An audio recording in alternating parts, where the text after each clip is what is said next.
this could be us. So back to what I was saying. Could be us. Jadi ikutin aja alur dari Allah. Banyak banget pelajaran yang kita bisa ambil dari cerita-cerita orang soleh kayak gini. Oh berarti gitu caranya. Kalau kita pengen diberkahi nanti keturunan kita, ikutin aja cara Allah. Dan Allah punya rahasia-rahasia surprise yang luar biasa dalam hidup kita. Kalau Allah udah berkehendak, kun, udah gak ada yang bisa mengubah. Allah cuma bilang kun, jadi langsung tuh. Ini namanya kebesaran Allah. Belajar dari Zaid, belajar dari Zainab, belajar dari Julaibib, belajar dari Fatimah dan Ali. Ada lagi kisah lain tentang seorang cewek pedagang susu di zaman Umar. Ini terkenal nih. Umar tuh kalau malam-malam suka belusukan, melihat rakyatnya ke gang-gang gitu.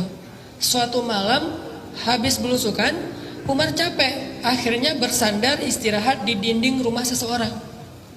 Bersandar.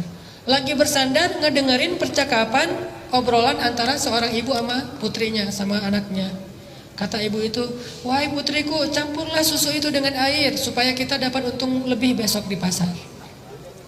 Kata anaknya, ibu, jangan, nanti akan dimarahi dan dihukum oleh Amirul Mukminin Umar bin Khattab. Kan Umar melarang kita curang dalam berdagang. Kata ibunya, kan Umar gak mendengar, jadi kamu campur aja, gak ada Umar juga di sini. Padahal Umar gak sengaja qadarullah mendengar sambil istirahat. Ketika ibunya bilang Umar gak mendengar, Umar gak tahu, anaknya bilang, wahai ibu, sesungguhnya Umar memang tidak mendengar, tapi Tuhannya Umar, Rabbu Umar, Allah subhanahu wa ta'ala maha tahu. Wahai ibu, saya gak berani. Gimana kita akan ngomong ke Allah nanti? Ini perempuan soleha, memantaskan diri. Sehingga Umar langsung bilang ke asistennya, tandain rumah ini ya, RT berapa, RW berapa, entah kita datangin. Ditandain sama asistennya. Pulang besok pagi, panggil anaknya, namanya Qasim. Qasim, ikut ayah? Ya, ikut. Gak dikasih tahu juga mau ngapain, ikut aja. Nih luar biasanya orang dulu. Datang, tok. Assalamualaikum, waalaikumsalam. Dibukain sama ibunya. Ngelihat Umar, langsung gemetaran ibunya teh. Tahu kalau dia bersalah. Umar minta izin masuk. Ada apa ya Amirul Mukminin? Apa yang bisa kami bantu? Kayak lebay gitu, namanya juga orang bersalah. Jadi cari-cari muka supaya dia nggak dihukum. Apa yang bisa saya bantu? Hai Amirul Mukminin, ada masalah apa? Umar mengatakan, semalam saya nggak sengaja lagi istirahat bersandar di dinding rumah ibu, dan saya mendengar percakapan ibu dengan putri ibu tentang susu itu. Langsung dia nangis. Maafin saya wahai Amirul Mukminin, saya nggak jadi ngelakuin, saya dan segala macam, saya silap, saya maafin saya dan segala macam. Terus dia bilang, sesungguhnya Allah itu maha pengampun lagi maha penyayang. Sesungguhnya Allah itu maha pemaaf, kata si ibu ini. Dan Umar mengatakan, tapi Allah juga maha menghukum dengan hukuman yang berat. Jadi jangan cuma ngambil asmaul husna yang nguntungin kita. Kalau kita menganggap Allah maha pengampun, minta ampun. Kalau kita menganggap Allah maha pemaaf, minta maaf. Tapi kalau kita terus berbuat dosa sambil mengatakan Allah itu maha pemaaf, ini tempatnya agak gak nyambung nih, gak matching. Dia terus bikin dosa tapi dia bilang sesungguhnya Allah maha pemaaf, gak nyambung. Harusnya kalau dia bilang Allah maha pemaaf, minta maaf sama Allah. Kalau dia bilang Allah maha pengampun, istighfar kepada Allah, pasti Allah ampuni. Tapi kalau dia terusin dosanya sambil mengatakan Allah maha pengampun, dia tuh kayak memfitnah Allah. Atau ngenuduh Allah seolah-olah Allah itu kayak gak tahu apa-apa gitu. Dia mah orangnya polos, gak usah dihiraukan. Kan gitu kan ya. Seolah-olah Allah itu polos.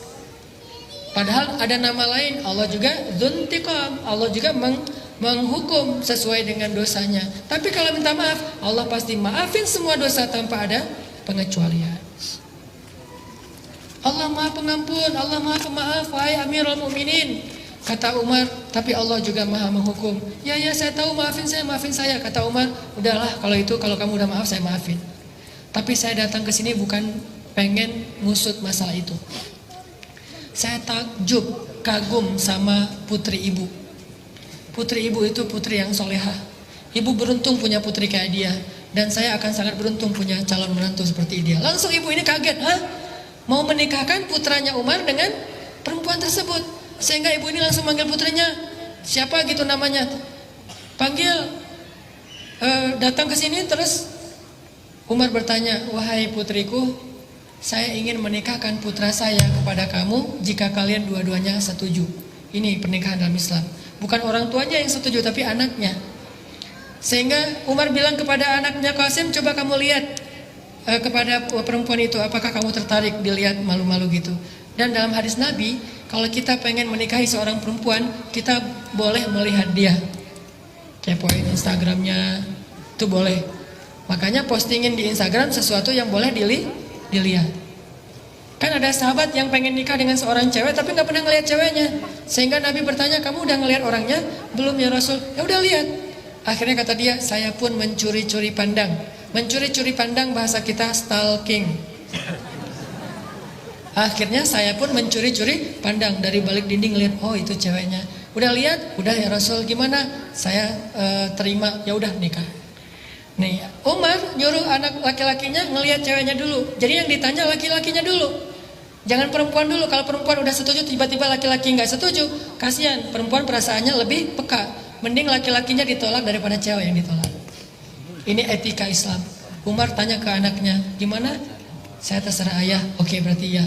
Baru tanya ke perempuannya. Nah, gimana? Kamu mau nikah sama putra saya? Ibunya langsung motong. Wah, siapa yang gak mau? Insya Allah dia setuju, wahai amirul mukminin. Ibunya yang ngomong. Kata Umar, bukan kamu, tapi anak kamu. Ibunya ini agak-agak ceplas-ceplos gitu ya. Oh iya, ya.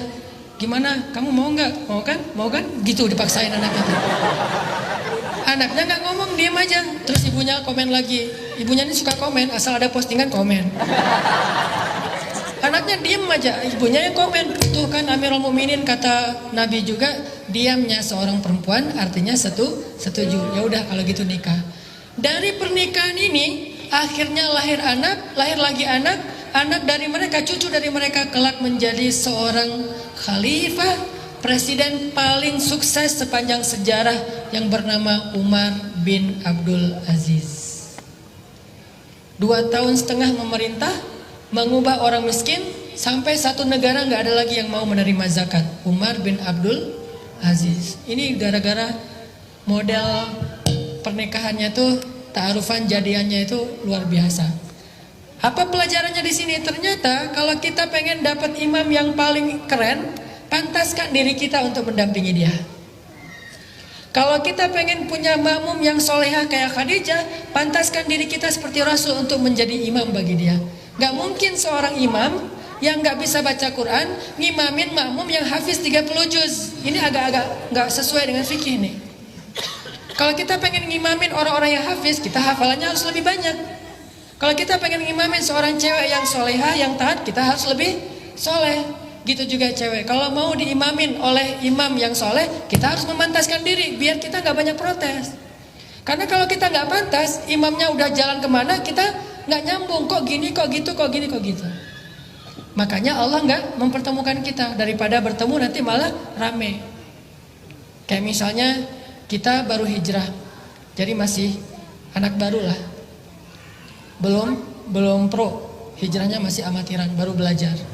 Sama kayak saya juga baru belajar, baru hijrah, belum terbiasa ke masjid, langsung ikut acara sholat tahajud 1 juz. Ini kan luar biasa ya. Nggak apa-apa sih, cuma nanti kita lihat aja hasilnya. Makanya saya sering cerita, saya pernah ngadain acara tahajud di satu masjid di Al-Latif di Bandung, 1 malam 1 juz. Yang jadi makmum tuh anak-anak yang baru hijrah luar biasa, tatoan, rambutnya gondrong, tapi sholat. Di rakaat di shaf paling depan. Begitu saya takbir, baru baca beberapa ayat, udah pada nangis di belakang. Saya heran, wah masya Allah, ini orang baru hijrah langsung ngejos ya, lebih soleh dari saya nih. Belum apa-apa udah nangis. Akhirnya saya ngerasa nggak enak hati. Udah deh, saya nangis juga gara-gara mereka. Nangis, nggak enak sama makmum.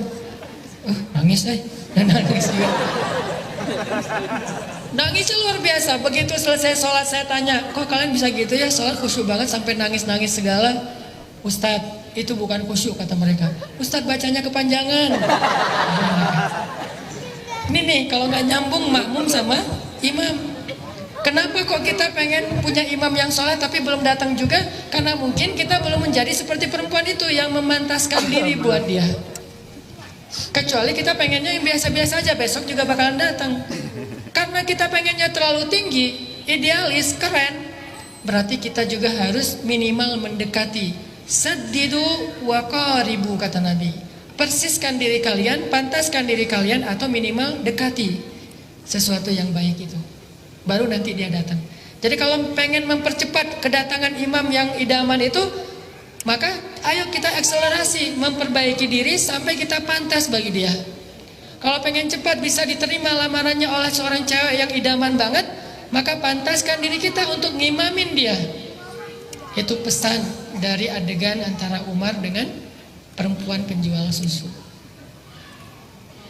Ini cerita-cerita orang yang luar biasa. Cerita-cerita kayak gini tuh terjadi dan banyak hikmahnya. Kita belajar dari mereka. Nanti ada lagi kisah perempuan yang menikahi 3 laki-laki, 3-3-nya ahli surga. Bukan poliandri ya. Menikahi 3 cowok, 3-3-nya ahli surga. Keren semua. Selebgram langit semuanya. Malaikat tuh nge-following mereka banget. 3-3-nya. Siapa 3-3-nya? Yang pertama Ja'far, anaknya Abu Thalib. Dijuluki Ja'far At-Tayyar, Ja'far yang punya sayap. Karena Ja'far meninggalnya dalam peperangan membela agama dan tanah air, sampai terputus dua tangannya. Gara-gara apa? Megangin bendera. Pegang tangan kanan dipotong, pegang tangan kiri dipotong, dipegang dengan lengan yang tersisa, dipenggal. Akhirnya meninggallah Ja'far.